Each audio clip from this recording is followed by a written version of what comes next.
Hello. This is, I don't know if this is like a bit rogue, but I want to talk about why I stopped smoking weed.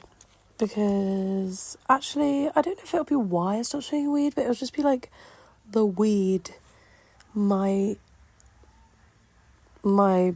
relationship with weed and how it changed over the years. Because there was a point in time where I was like a big stoner, and I think it became my identity for a while. And then, I don't know, if you smoke weed or used to smoke weed or know people that smoke weed, you'll know what I'm talking about. So I think like most people, the first time I ever smoked weed was in the woods at some like woods party when I was like 14 or 15. And then I started smoking more recreationally when I was like 16-ish. And then when I hit like 17, I started smoking a lot more frequently. Like before it was sort of just like, I don't know, maybe like once at a party every so often, or like, you know, every few weeks. And then as I hit 17, 18, it started becoming like more frequently into every day. Which I know if you're my family and you're listening to this, you're probably thinking, what the fuck? But sorry, it's the truth. And I still remember I came home one day and my mum had tidied my room. I think I was like 18. And she was like, why do you have a bong? And I remember being like, what? What do you mean about that? I don't have one about what? But, see, because I think my generation very much views weed as something that's quite casual. Like, it's quite similar to alcohol in the sense of the view on it. And her generation does not. Like, they see it as this, like, you're on drugs. Because I've had to kind of, like, explain to my mum over the past few years that anything that alters your state is a drug. So, like, you know, she's on drugs when she takes her prescription medication. And, like, I think slowly she started to realise that. But, you know, I remember when she asked me, like, how long have you been smoking for? And I was like, oh, I don't know, like a year, like, frequently. She was like, what? And I was like, yeah, see, you didn't even notice. Like, it's not like I'm like a wreckhead, do you know what I mean? But, so I started smoking a lot more during like lockdown and stuff. I think it was just honestly something to do to pass the time, which I know sounds terrible, but I was 18, like fresh 18, might I just add. So I think it was a very relatively normal thing to do. I had some funny experiences. I think with it being lockdown and just, I was on furlough and like, I didn't really have much to do. It was just sort of like, you know, the easy option. And I used to, I don't know, smoke and then watch a film. Or I remember my favourite thing that I used to do, this sounds so silly, but my favourite thing that I used to do was I would smoke and so I'd sit in my car on my drive at night and I'd smoke. And then I'd come inside, I'd turn off all the lights, and I'd just sit and think to myself, like, hours. And this is actually how I started out with my moon stories. Like, obviously, they used to be on Snapchat initially. And it's just, I used to just think about things when I'd get really high and like, think, you know, like, whoa, you know, when you smoke weed, you're like, oh my God, like, it's like the universe cracks open. And I just started recording it, and that's how, and you can probably tell, like, I don't post as many podcasts as I used to. It's because I'm sober now. Like, I mean, I still drink and stuff, but I'm not, I think I've made one podcast when I was drunk, or not even drunk, I was like tipsy, but that's not the sort of thing I would do, like, under the influence of alcohol. But with weed, it was like, it definitely opened up my, I think, consciousness to a lot of other things. And I think it made me a lot more attuned to certain things. I felt like I could connect with spirit and I could connect with certain spiritual avenues more easily. Like, I used to be able to feel, I know any boys listening to me are just like going to be like, what the fuck are you on about? But I used to be able to feel like the vibration of crystals when I would smoke weed and things like that. And I don't know, it just connected me. And I know that's like a really common thing. And, you know, it was used in ritualistic purposes for thousands of years before it was demonized. And it is something that people do use to connect. But I think it being a living thing, it's kind of like people who say this about, you know, mushrooms or LSD and acid. If you're doing any kind of psychoactive drug or anything, basically anything that's like natural. I know acid isn't like overly natural, but anything that's got spiritual inclinations, you have to view it as a living thing and as like a sentient thing in a way. I saw this video of this girl who said she had a DMT trip and she met with the entity, I know this sounds crazy, but she met with the entity of coffee.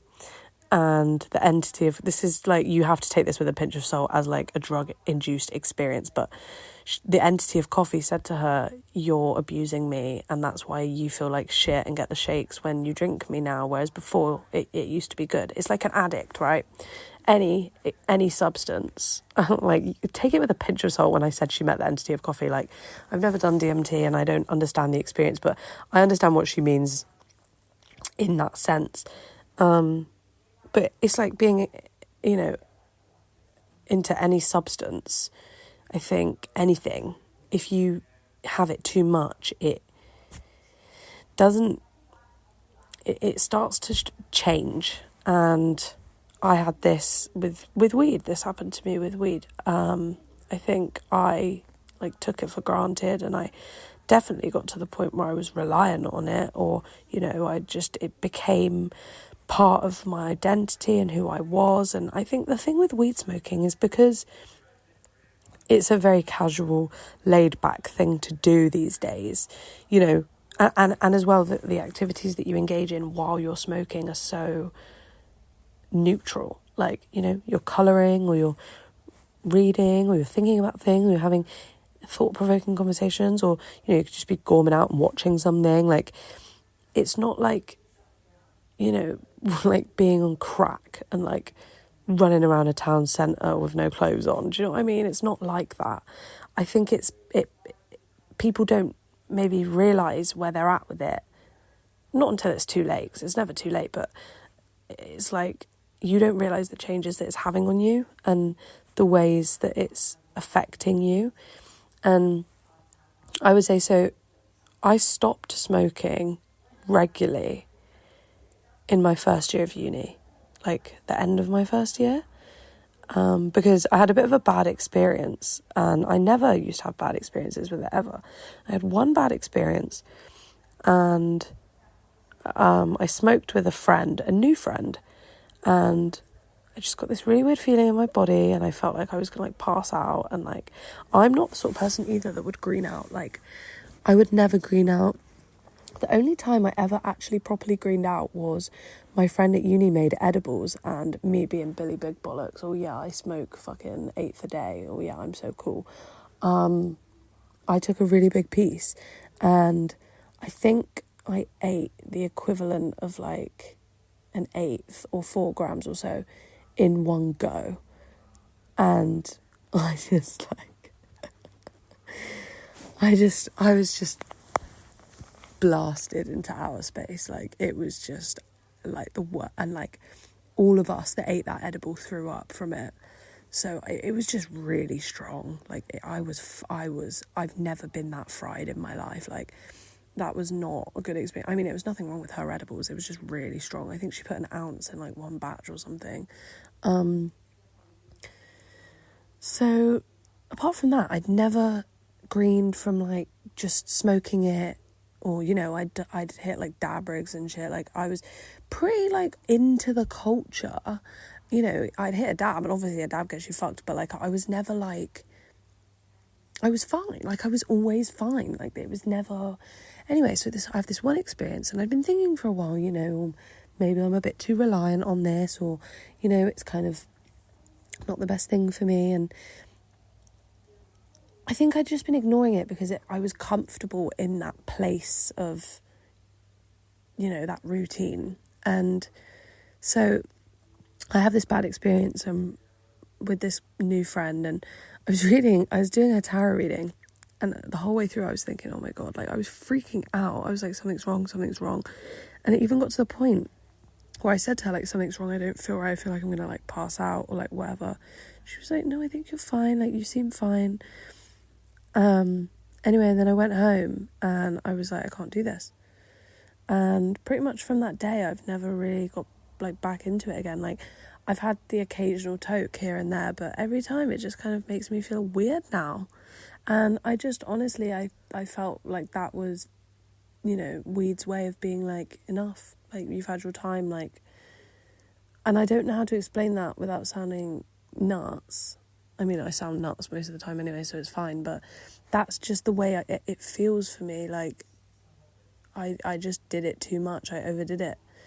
And, like, I'm very much, like, the sort of person that has to do things in moderation. Like, I don't overly have an addictive personality, but I think, I don't know if it's, like, an ADHD trait, but it's, like, I have to do things kind of periodically, Like, I'll have, like, a favourite dinner for a week, and then it'll be a different dinner, but, like, I couldn't just do the same thing over and over and over again. And I think that's what I did with weed, and it just, like, ruined my relationship with it. And I remember when I stopped smoking, I remember the first few, I think, obviously because I quit out of fear initially, I kind of it wasn't like I quit because I just wanted to quit. And I remember initially I wasn't even really focused on like what was going on, like in terms of like withdrawals or whatever, because I was just like, oh, like I just can't do this. I was too focused on feeling like crap. But I remember, so for the first maybe like week or so, I had no appetite, didn't want to eat. I was also incredibly underweight at this point in time, because for anyone that doesn't know, the stoner diet is like a real thing, and it's basically where if you smoke enough weed, like you're just not hungry without it, or because when you start smoking weed initially, food tastes amazing, like it tastes so good, but it gets to a point where if you're smoking enough, food tastes like nothing unless you're smoking. So you have to then smoke to make food taste normal. And that's the point I was at. So I stopped smoking. I just didn't want to eat. And I was already underweight, so I wasn't really hungry at the best of times anyway. But, I ate and whatever, and it was fine. And couldn't really sleep, all these general things. But I would say after about a week, maybe 2 weeks, I started sleeping a bit, and, my appetite started coming back a little bit. And I remember just realising that maybe around the, like, week and a half to 2 week mark, I don't know who I am without this. I think because I'd been doing it, like, at that point, the whole of my adult life. I was 20 by this point, and I'd started when I was a teenager, like 17, recreationally a lot. I was just like, I've built a character around this around this thing. Like, I've built who I am around it. And I'd used it as a crutch in so many situations, or, it had become part of my identity, and that wasn't really, like, what I wanted anymore. And I remember it was, like, at the 2 week mark where I was like, who am I? Like, what am I doing? And I just remember thinking, like, something needs to change. And at this point as well, I was going through, like, a very, very messy breakup situation. Because I was, like, super into the drum and bass scene at this point as well. And, like, this is when things started really taking off with my drum and bass podcast. Do you remember that? It's like 3 years ago. And, like, I was getting some pretty good offers, and I was getting some pretty good deals, and things were really going my way. And, like, I started making money on my podcast, and, like, I'm not trying to, like, come out here and say that I was about to, like, blow up, because I don't think that's how it was, but it was looking good for me, And I just remember thinking, I can't do this. Like, I can't do it. And I think so that was sort of April 2022. So from about March, April 2022 through to maybe for the next year, I would say I spent the next year undoing all of the conditioning that I had conditioned myself. I'm not trying to blame weed for this. I did this myself, but through the guise of weed. My hobbies and my interests and my likes and dislikes and how I dress and where I go and who I hang out with. And I remember this girl said to me, she didn't say it to me, she said it to someone else in my uni house, you guys are only friends because you all smoke weed together. And I remember for a while being like, oh my God, is that true? But no, I was friends with them because I was friends with them. And I think I was lucky in the sense that there was no one that I stopped being friends with because I stopped smoking weed in my uni experience. As for my other experiences, I definitely grew apart from people and realised that, you're only friends with them for that subculture, which I think is normal once you age out of a subculture. Your likes and dislikes kind of change and you grow apart from certain people. But I definitely knew that there was certain people that I would only spend time with, to smoke with or whatever. And when you don't do that anymore, you don't see them. So it was a really big change. And I think it just made me realise a lot. And, I kind of wanted to dedicate a section of this podcast to talking about my trauma. And I'm not going into the depths of my trauma, don't worry, but so when I was 18, 19, I would say when I was 19, I went through a pretty big personal development experience where I just basically put a lot of time into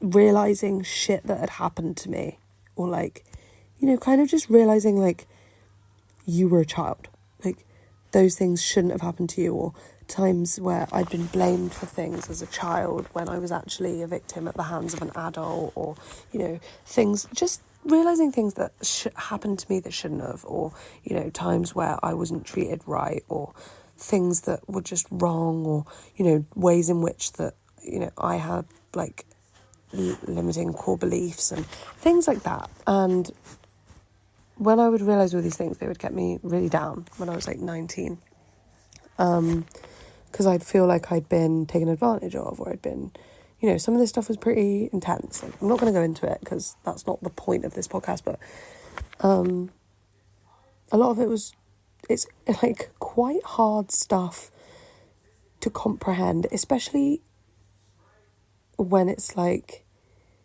you don't realise, if you've been in a situation your whole life and then all of a sudden you realise, shit, I was being abused, or I was being I was being abused. I'm wary of who might be listening to this, so I'm trying to keep it relatively, I don't know. And it was at 19, I don't know that I was ready to come to terms with what had happened to me and what I'd been through, especially because certain things that I'd been through, I'd actually been told off for, which I really shouldn't have, that really shouldn't have happened. It should never have been like that. It should have been someone else getting told off, or an institution being challenged. It should have been other things other than me facing the blame.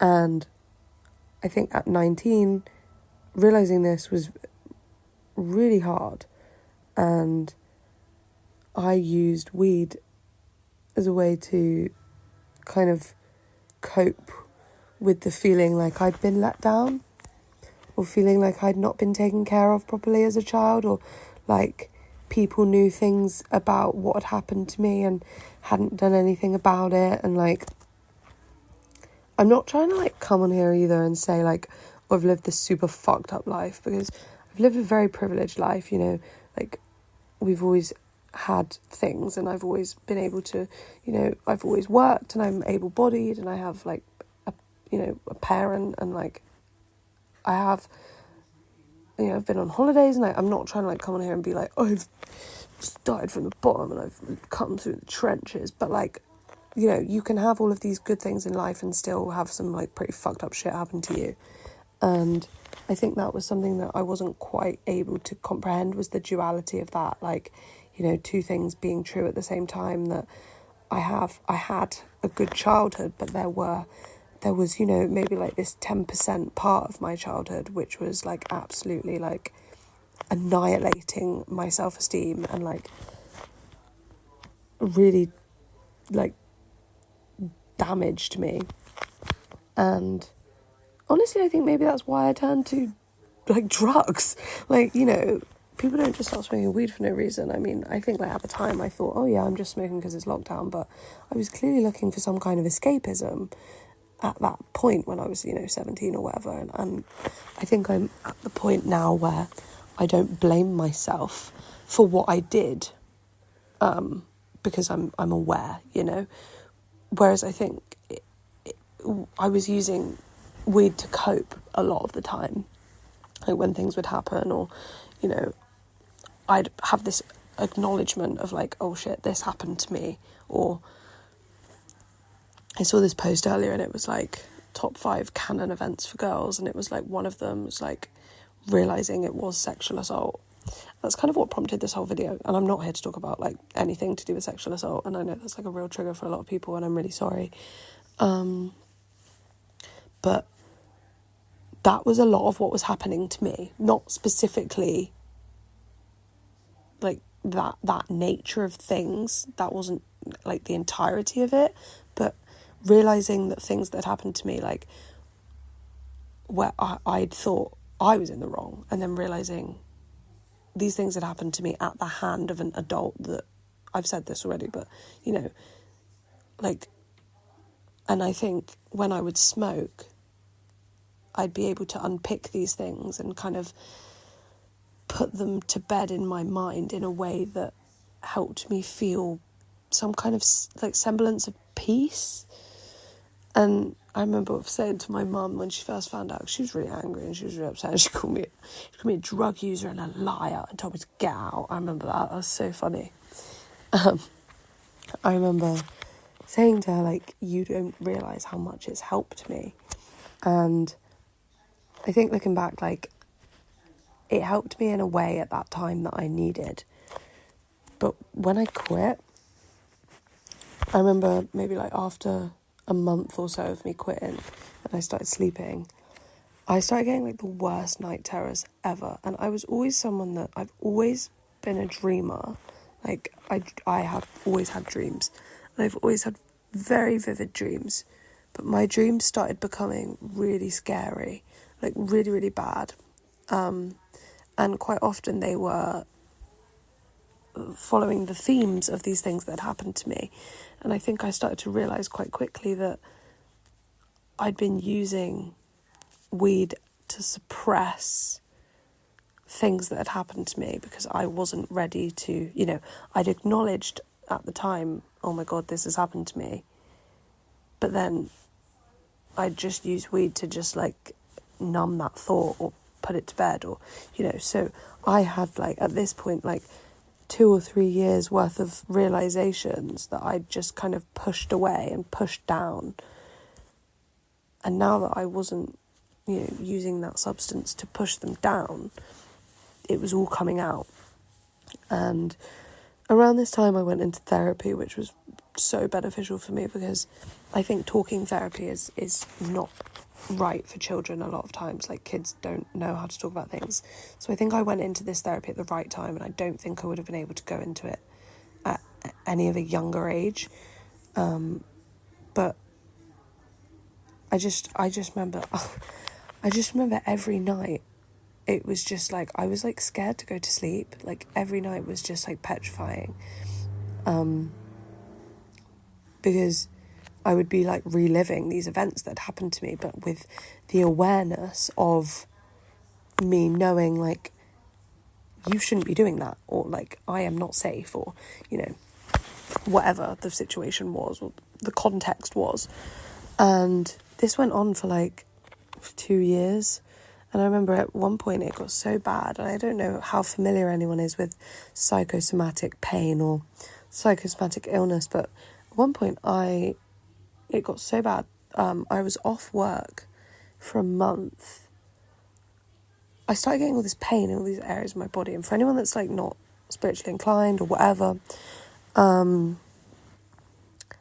pain basically can manifest in different areas of your body. And if you're into somatics, you might understand like psychosomatic pain. Basically, your body represents different things, like different parts of your body represent different things. And I can't find the graph right now, but it's like the left side of your body represents something different to the right side of your body, and like your hand represents something. It's like all linked to like trauma or different types of, you know, life experience, things like that. And it was actually such a weird experience. So at this point I hadn't been smoking weed for I'm trying to think, like a year, maybe about a year, like a year to that month. And I remember I went to work and it was like so normal. It's kind of a side tangent, but I feel like it's kind of important. I went to work and it was normal, and I remember I got out of my car and I had this like voice drop in my head, because I get I'm like a bit claircognizant sometimes, and it's kind of on and off, but this voice just dropped into my head and it was like, don't worry, it'll be fine. It's not going to be nice, but you're going to get through it. And I remember thinking, oh, like it's probably just going to be a really busy day at work or something. And then I was at work all day and I started to feel really ill at the end of the shift. And I was like, what's going on? I said to my boss, can I go home early? Because I've got like my whole week, you know, I'm like, it's like the first day of my week. Like, I want to go home and be able to like have like an early night, whatever. So I went home. That night I proceeded to have like quite literally the worst nightmare I've ever had in my life. And I woke up and I literally couldn't move. And it was so weird because this had come out of nowhere. I didn't have a temperature. I didn't have like, there was physically nothing wrong with me. So I was just like, what the fuck? So I took the next day off work. Next day, same thing happened, except the next day I woke up in a rash and a different part of my body was in pain. Like every day I'd wake up and a different part of my body would be in pain. Like some days my legs, I couldn't move my legs. Some days I couldn't move my arms. Some days my arms were fine.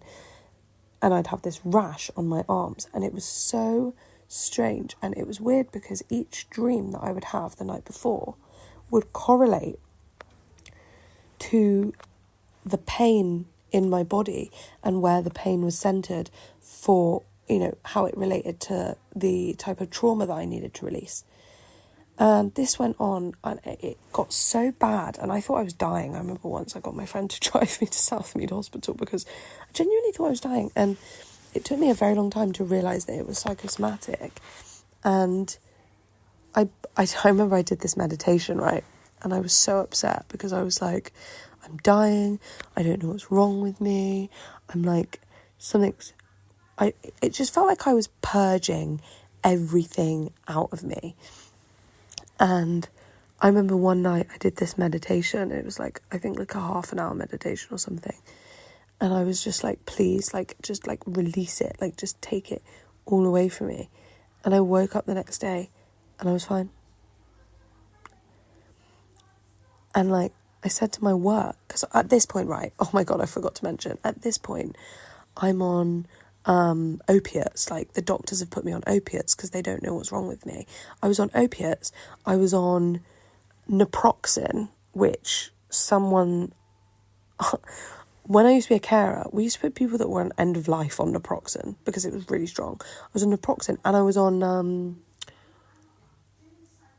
Omazaprol or something, because the naproxen was so strong it was going to destroy my stomach lining. So I was on opiates, naproxen and omazaprol for this mystery illness and it wasn't doing anything. Like, it didn't really make it much better, apart from the fact that I was spaced out because I was literally on like low-level morphine for like a month.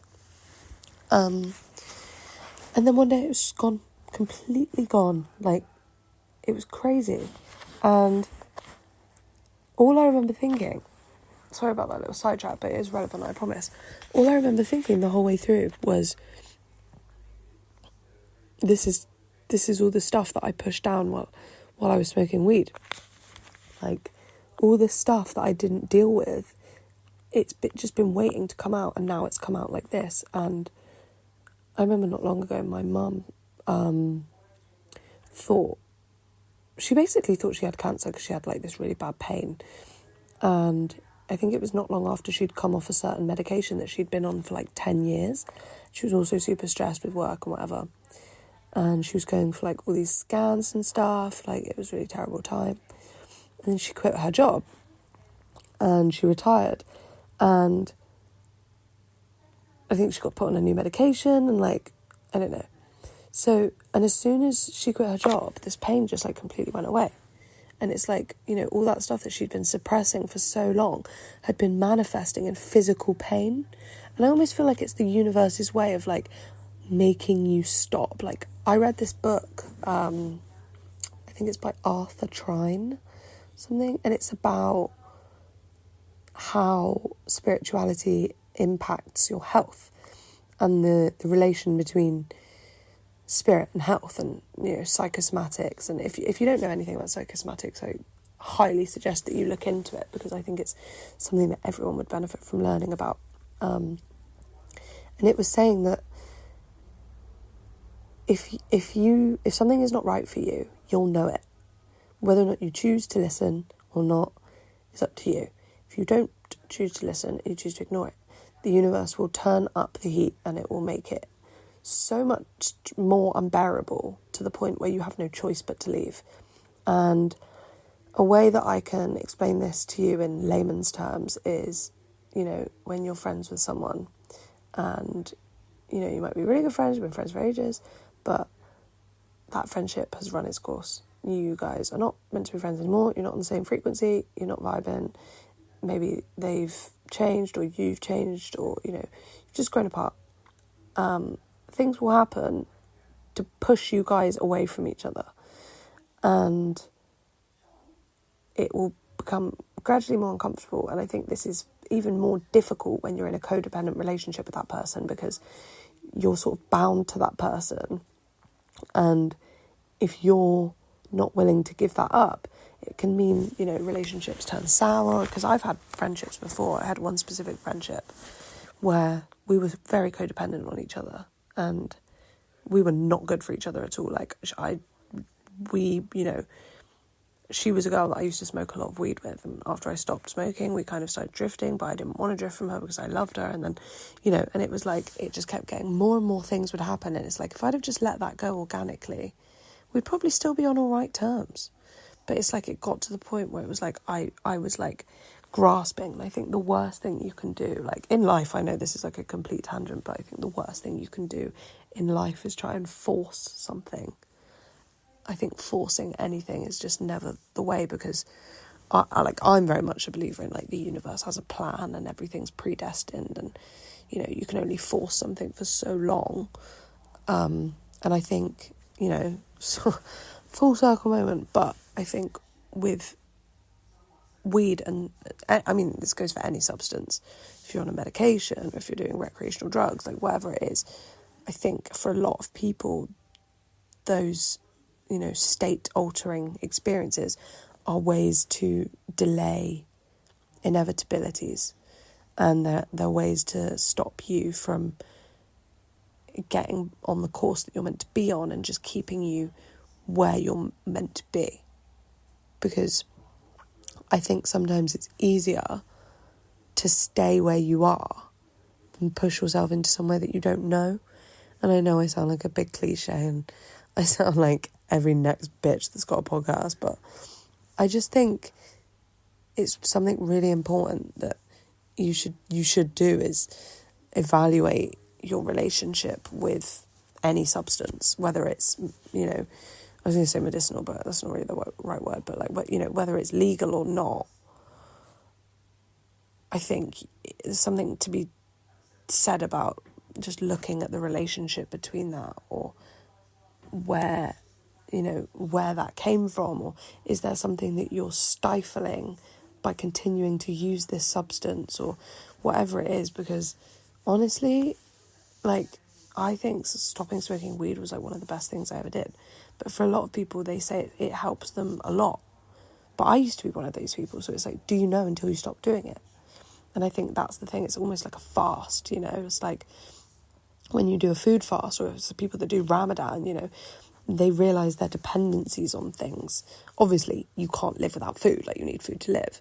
Weed is different, but, you know, there's so many things that we're addicted to. Like, I should do a digital detox, I should do, you know, people do vision detoxes, like, people fast from things all the time. The only difference is that when I fasted from it, when I came back to it, I didn't like it anymore. I think I'd just grown away from that part of my life, and that's fine. But I don't know. I think the main takeaway from this is that if you can, try and detox yourself from something, because, like, I didn't realise how much needed to change until I did that.